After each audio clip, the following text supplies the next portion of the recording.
Sabay ho ng paglabas sa listahan ho ng mga pinagbabawal na paputok at mga pyrotechnic device, nagbabala po ang Philippine National Police sa pamamagitan po ng Civil Security Group sa mga nagtatangka o magtatangka pa rin magbenta ng mga illegal na paputok.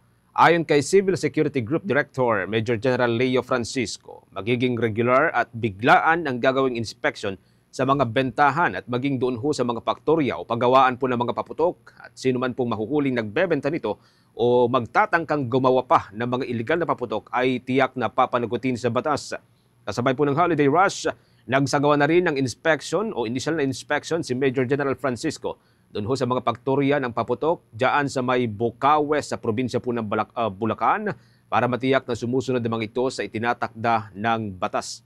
Ayon sa Civil Security Group ng Philippine National Police, ang mga paputok na may explosive content o laman po na explosive na mas mataas sa 0.2 grams o ito ho'y mahigit sa 1/3 ng isang kutsarita ay ituturing bilang mga illegal na paputok. Kabilang po rito mga kabombo ang mga sumusunod. Makikita ho ninyo sa inyong mga screen para ho sa mga nanonood po sa atin ngayon pong umaga.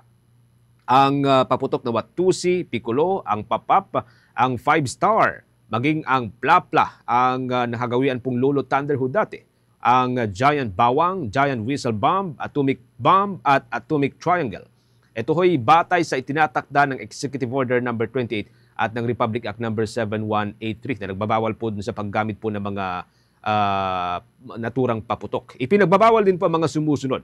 Ito hong labis na malaki o ito hong oversized na Judas belt, ang paputok na may pangalan na Goodbye de Lima, at itong Hello Colombia, Goodbye Napoles, Super Yolanda, Mother Rockets, ang Quiton, Super Lolo, Goodbye Bading, Goodbye Philippines, Bin Laden, Coke and Can, ang Pillbox, ang paputok na Kabasi, Special, King Kong, Tuna, at maging itong pinangalanan nilang Goodbye Chismosa.